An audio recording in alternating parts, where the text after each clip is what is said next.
There are lots of tasty, tasty new furnishings coming along with Update 41 for the Elder Scrolls Online. Let's take a look at the new things.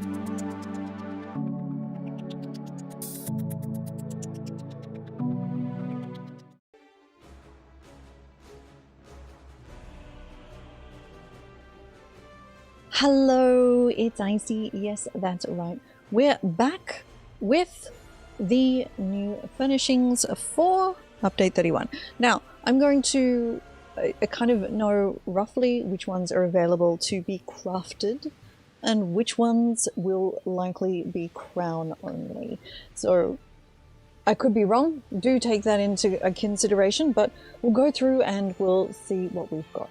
Now, the first thing we've got in here, beautiful new lily pads of two different sorts, absolutely delightful. These, as is usual for crown furnishing, as for plants, are usually just crown furnishings. So we have the new Swamp Shadow clusters. These items are mostly just in the new house in Blackwood. The desert cluster of ferns, please cluster those ferns up. I would rather have a cluster of ferns than an individual one because item count. So this one's probably in the Alakia house. We have desert blush flowers, very nice.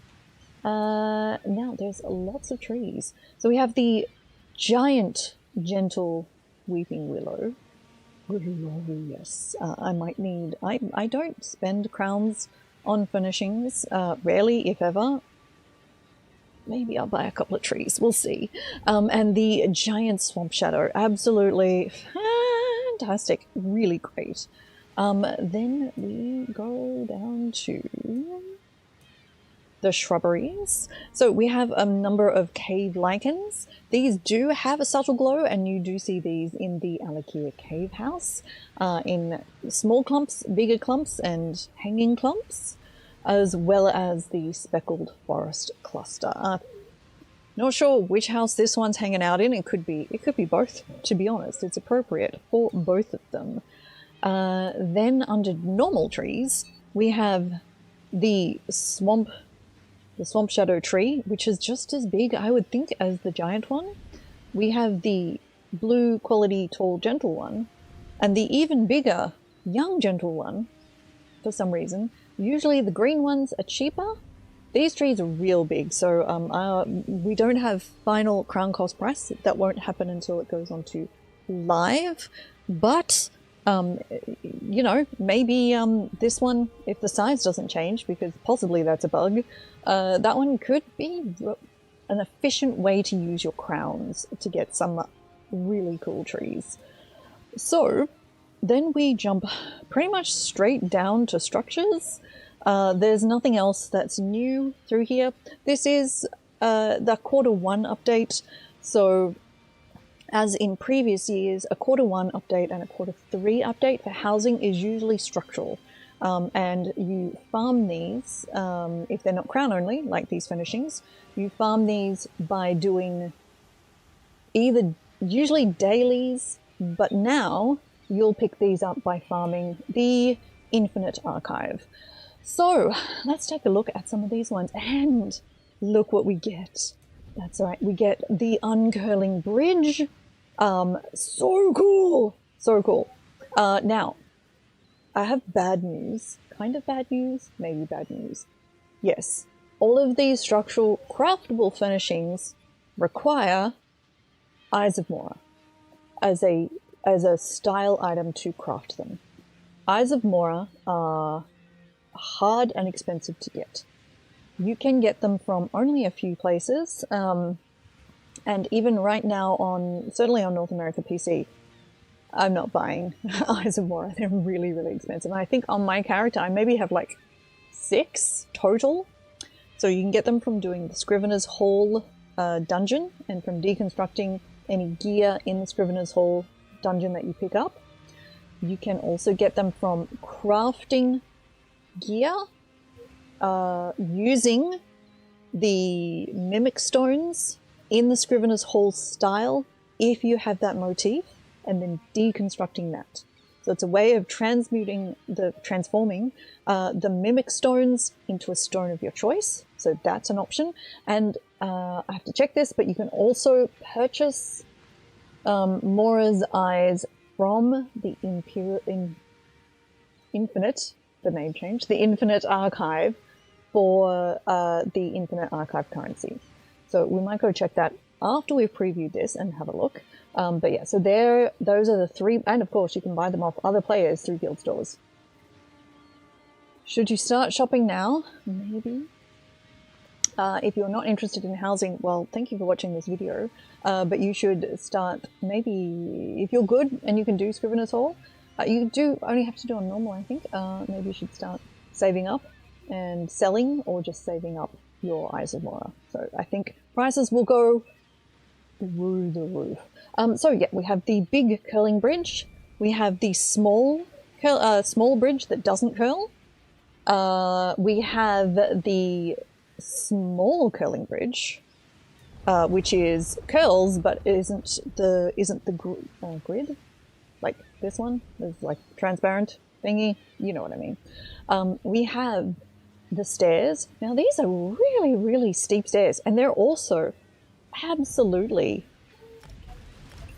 ginormous. I mean, as you can see, these are as wide almost as the Fargrave platform.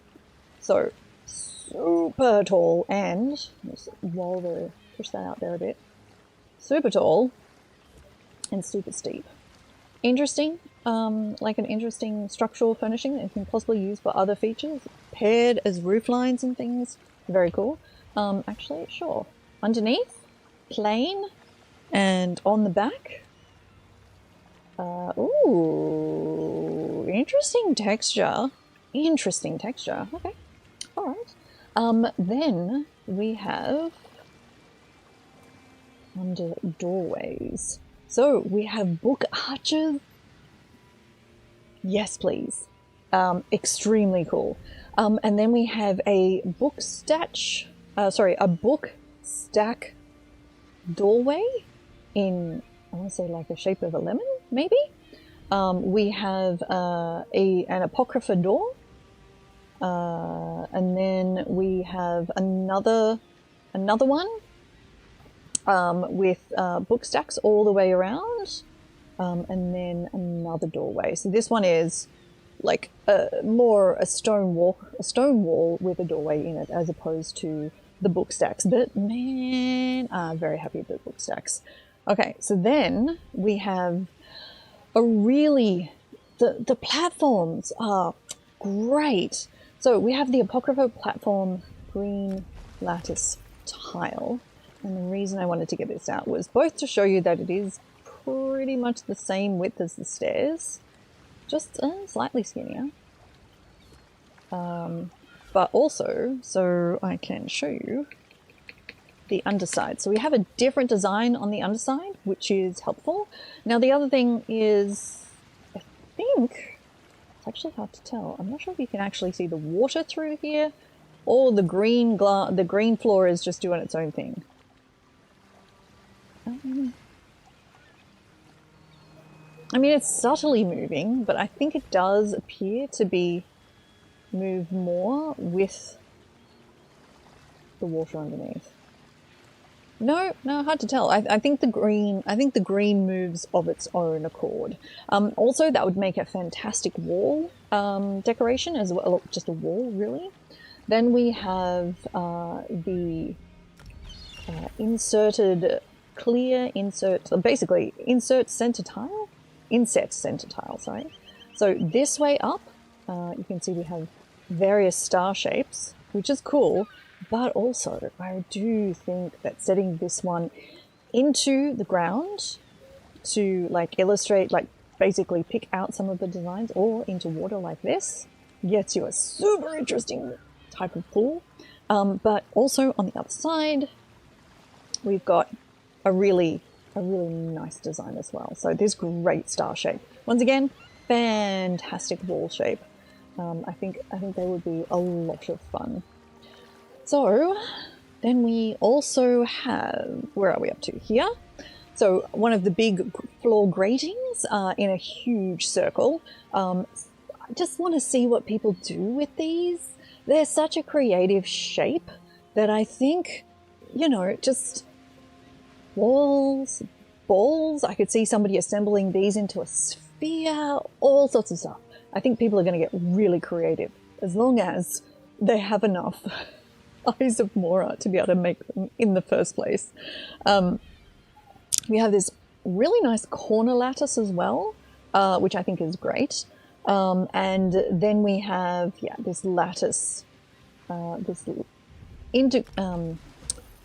this? A lattice tile. Now, this is something interesting. So from that image, it looks like this is transparent, but as you see, it's not. It's actually got green goo just sort of oozing around inside of it. And I don't know if you saw that there for a minute, but on the reverse side,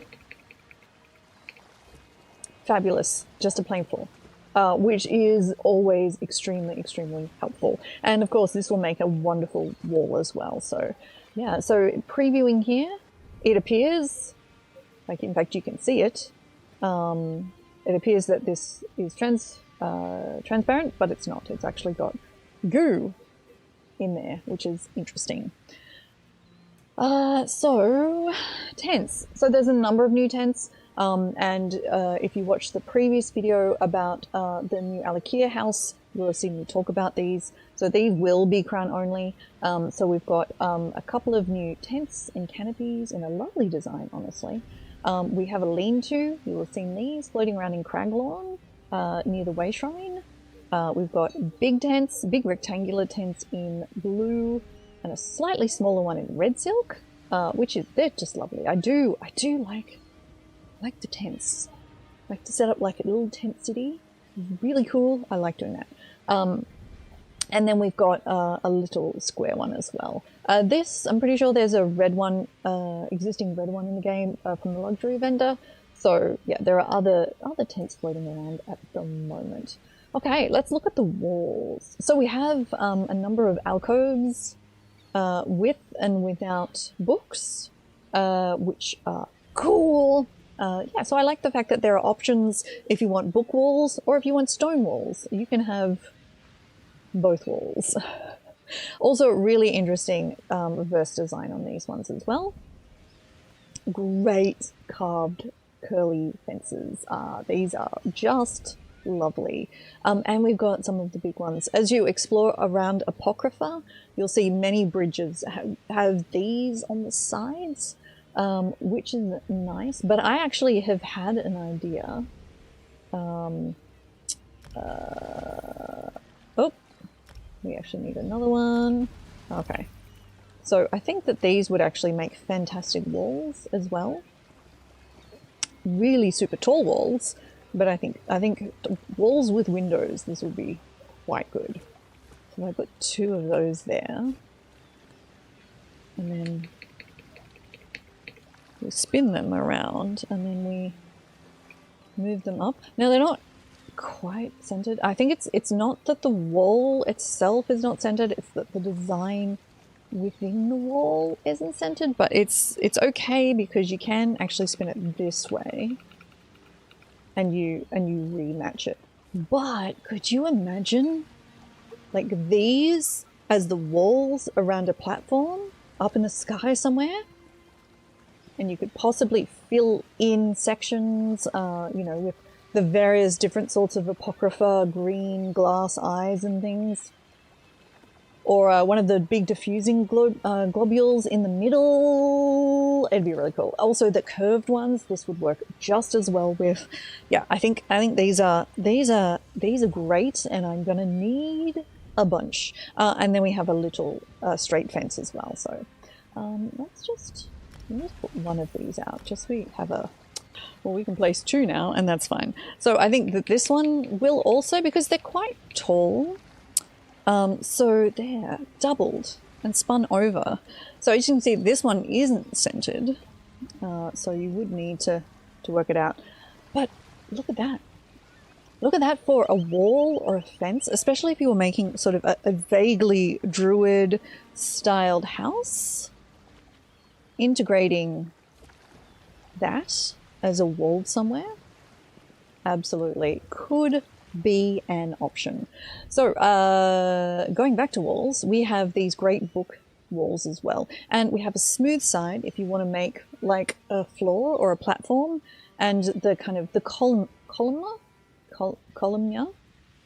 columned side if you want something a little different, and then we have sort of basically stepped walls that go up to, that can meet sort of the taller one in the middle. And then we just have sort of, I don't want to say a plain decorative wall, but we'll say a stone wall as opposed to a book wall. So as we saw, there were some stone style gates further up. So you could basically append these next to each other and get some cool things. Well, that's all of the furnishings that are available through the Crown Store. As I said, all of the structural ones will be available to be crafted if you find the recipes. So the recipes are available from farming the Infinite Archive. Now, I do have a build that is a 1-bar heavy attack DK build that works great in the Infinite Archive. It's extremely easy to play. I've, as an individual, I think I've made it up to, it can absolutely clear Thoat 1 and 2. And I think I've cleared Thoat 3 on my own, and with somebody else, I've absolutely made it up further. A couple of times, admittedly. It takes a while, but it's a really great build. So if you're looking for something that's easy to play and doesn't require bar swapping and is mostly just a heavy attack, so you just literally hold down the mouse button and point it at the baddie, it's good. So do check out that video if you need that. Don't forget also that if you're happy to pair up with someone, that you can use the group finder to look for somebody who also wants to do Infinite Archive. I mean, you could even put in there, want to do Infinite Archive to search for patterns. Don't forget zone chat and your guild chat. If you specifically want to go in to search for patterns and you need help, that's an option. You can absolutely take a companion into the Infinite Archive as well. It doesn't, I have to say, interestingly, it doesn't actually make it easier once you get to the boss, to the Thoat boss, because it will treat you like you're two real people and your companion just can't handle it. So you get sort of double the amount of ads and mobs and things in that final boss than you would if you were solo. So do keep that in mind. You might still be better, either go with a real person, I would suggest, or go on your own. It's probably, you're probably going to get further. But are these finishing plans? Do you like what you see? Is there anything interesting? Anything that you know you're absolutely going to try and get? Let me know in the comments below. Thank you so much for watching. You can also find me over at twitch.tv/ICYIC, where I do a lot of Elder Scrolls Online, both housing and a chunk of Infinite Archives, probably a whole lot more once this goes live. So much Infinite Archives are coming. Oh, goodness me, yes, because I want all of these finishing plans. Absolutely. And there's also finishing plans from last quarter that are also in the Infinite Archive as well. So you can definitely get those, as well as, to be honest, a whole bunch of antiquities it leads as well, or furnishing ones specifically. If Infinite Archive is absolutely not your thing and never will be, and you are not happy, understandably, that these are farmed from in the Infinite Archive, none of these finishing plans are bound. Unlike the antiquities, all of these finishing plans are tradable. So if Infinite Archive is not your vibe, instead I'd suggest going and getting Eyes of Mora. So make a huge amount of money instead, so you can buy the plans off other players. So that might be a different option. And as always, and you'll have seen this at the moment, the Infinite Archive, the other plans that currently drop in the Infinite Archive, the prices are like into like 200 gold. If you don't want these plans absolutely immediately once they launch, wait a couple of months and the prices will drop a huge amount. Crafting them will still be really expensive, but the plans themselves, the prices will come down. So, yeah, do come follow me over at twitch.tv/ICYIC. I'm a member of the ESO Stream Team, and I often have giveaways thanks to Zenimax Online and Bethesda Australia. But thanks everybody for joining me. Very nice to see you all. Do throw me a follow here if you haven't already. I'm Icy, and I will talk to you next time. Bye.